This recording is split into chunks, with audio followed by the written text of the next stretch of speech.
All right, well, which one are we working on today? So we are in React still. This is building a color picker app from freeCodeCamp. That's what we're going to be working on here today.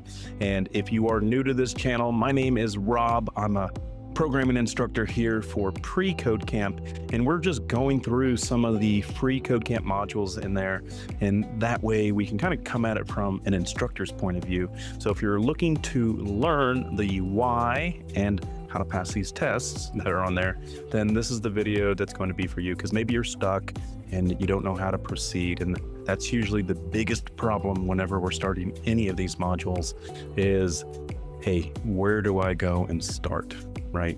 So anyways, let's go ahead and dive into it. Let's see what we're going to be building, and then we'll talk about the problem solving.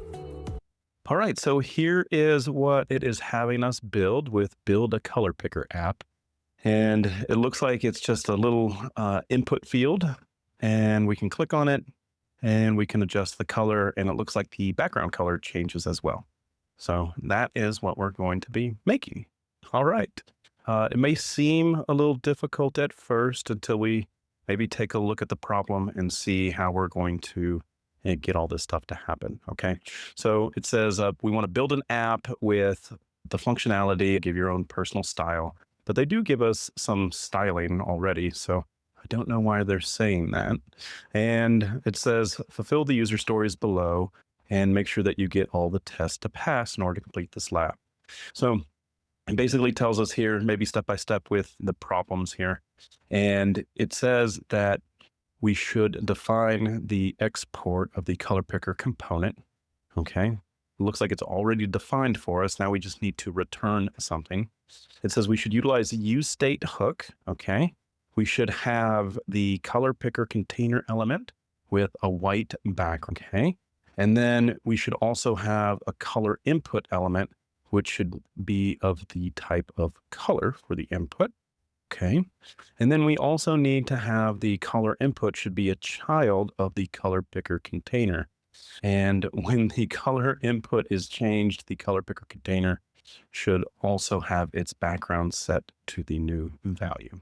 Okay, a lot of stuff to kind of digest, and maybe if we can break it down into a few things here first, and then we're going to break it down into the way that I always like doing it is let's get the HTML on there, and then let's worry about the logic, the JavaScript stuff after we get the static stuff to kind of show up. And so what I wanted to bring up here is, and you may not have known about this, there's an input element here, and we can make the type being a color. Okay. And so some things that I want to bring up on here also, it says that we are able to give it a value. Okay. So it can start off with a value, and this value needs to be in hex notation. Okay. So the 7-character hexadecimal notation, we need to make sure that we're utilizing it. And it also says it's always good to add a label tag for accessibility practices. Let's take a look at what this actually looks like. And I bet it's going to look something very similar to what we saw earlier with the React project that freeCodeCamp has. So just right out of the box, by having the input type color, we get this little box here. Okay. And notice that this box, we do get the same color picker that we saw before. Okay. And then we can pick the color, hit submit, and you can see what happens with it. Right.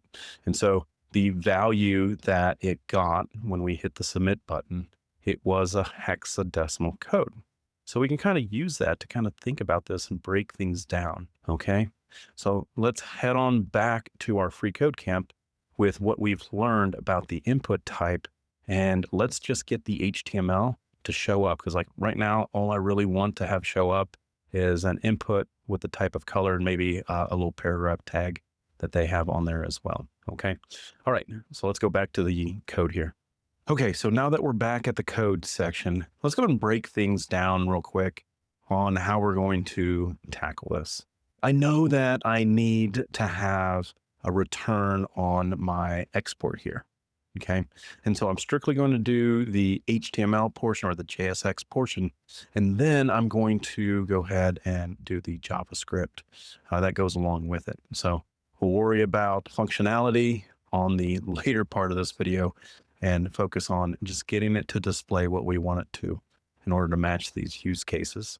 So whenever we're talking about a React component, we always need to have a return statement. So let's go ahead and add the return.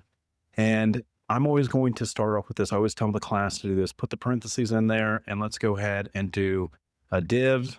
And then we're going to close off the div. And then up here is where we can put something like hello from, and then whatever component, because like later on when you guys are doing this, you're going to want to just go with something very basic, and you want to make sure that it's showing up okay. And so this is a real quick way to make sure that the component, it is being mounted and displayed properly on your preview. So we can see it right here that it is indeed showing up. So I can remove this. And the first thing that I'm going to do on this div, because it says that we want the ID, we want to set this to the color picker container. So this first div that we're making, it's going to be the container. It's going to hold our input field that's on there. Okay. Now, the next thing that it says on this user story number 3, it says we should set the element's background to white. And for right now, I am going to do that, but I'm going to do it with style. And I want to use the background color of, and just to make sure that it works, I'm just going to make it red. Okay.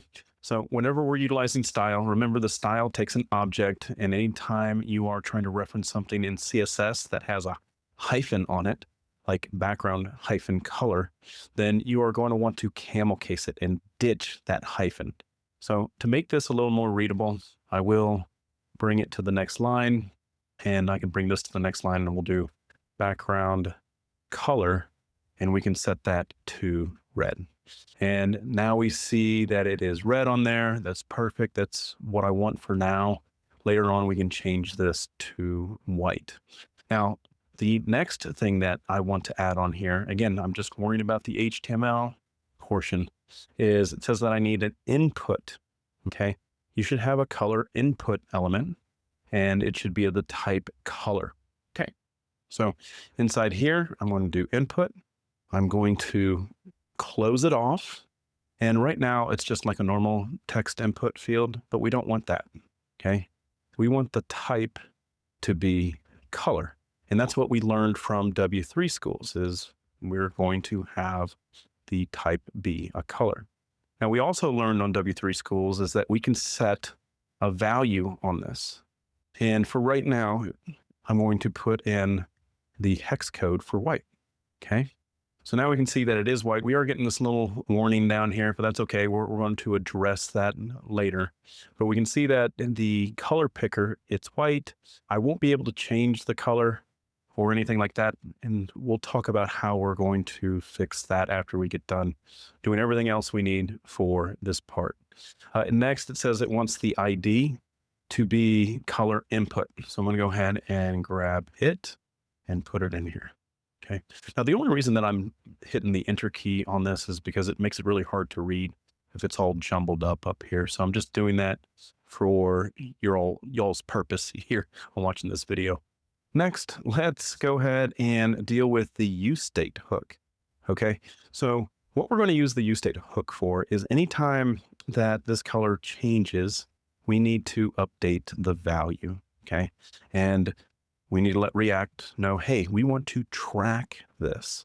Okay, so anytime that value changes, I want you to change the background color of the web page. But I also want you to change this value down here as well. All right, so let's create a useState variable in order for us to track that. So the way that we're going to do that is we're going to do const, and then we're going to do our square brackets, and we're going to do bg color, comma, set bg color. We want to set that equal to a useState. Now inside the parenthesis here, we get to put a string in here. We get to put in, what do we want to initialize our background color to be? Okay. And so we've already determined that this has to be a hex code. And so we're just going to do the 6 Fs, and that will give us the white. Okay. So now for the background color, I don't need it to be red anymore. I'm going to change this to whatever the background color is.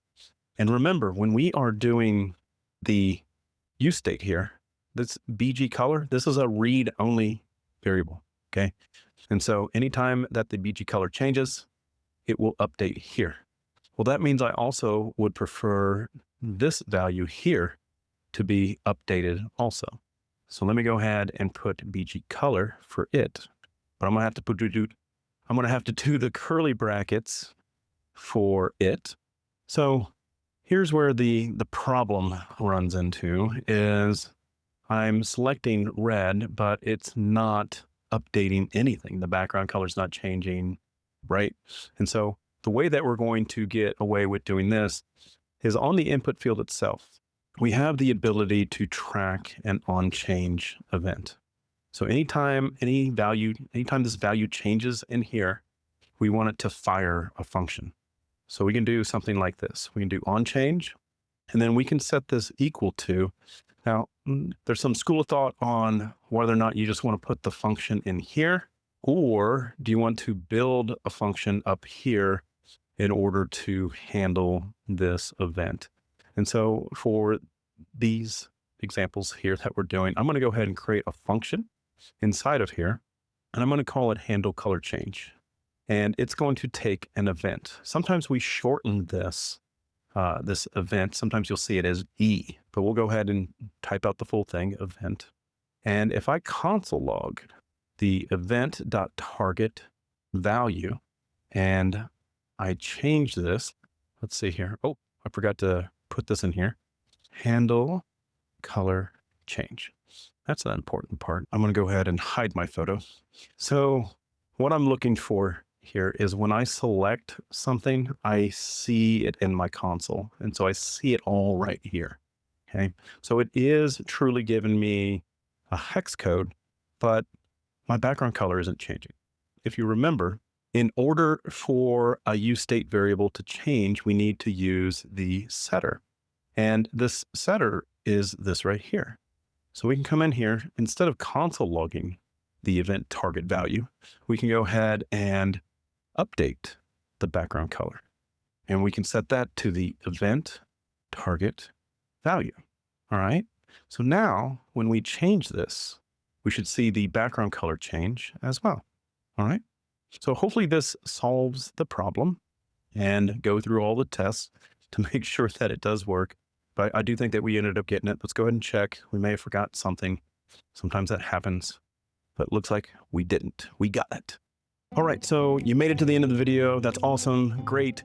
I do thank you so much for watching this video. The things that we took out of this as far as lessons go is that, hey, we are able to have an input field, right? We can change that input field to the type of color. Who knew that, right? Let's go to W3 Schools and take a look. And we also found out that we need to create some sort of function in order to keep track of these changing values. So that way we can use it throughout our React project. So thanks again for watching. Thanks for subscribing, and we'll see you in the next video. Take care.